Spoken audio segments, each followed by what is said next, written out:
আগের দিন গিটার কাঁধে নিয়ে আমরা প্রবেশ করেছিলাম ক্রিকেট খেলতে। হঠাৎই লক্ষ্য করলাম একটি ব্ল্যাক প্যান্থার আমাকে ফলো করছে।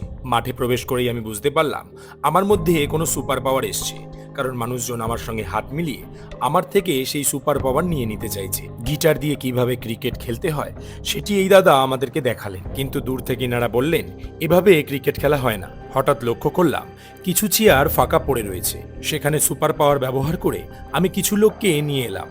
তারা আমাকে 2 টাকা দেবে বলল। তারপরে একটি দাদা মাইক হাতে গান শোনাতে শুরু করলো। দূর থেকে দর্শকরা বলল এখানে ক্রিকেট খেলা হচ্ছে, গান শোনানো যাবে না।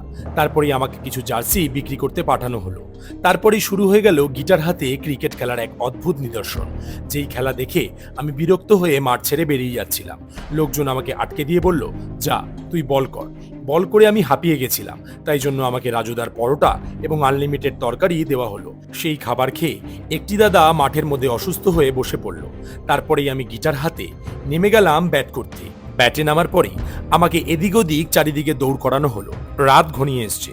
আবারও একটি দাদা হাতে মাইক নিয়ে গান করতে শুরু করলো, কিন্তু তাকেও গান করতে দেওয়া হলো না। খুব ভালো গিটার ব্যবহারের জন্য একটি দাদার হাতে পুরস্কার তুলে দেওয়া হলো, এবং সর্বশেষে আমার হাতে একটি জিনিস তুলে দেওয়া হলো এবং আমরা নাচতে শুরু করলাম। এটা ছিল আমাদের অফিসের একটি ক্রিকেট টুর্নামেন্টের গল্প, যেখানে আমরা জয়লাভ করেছিলাম।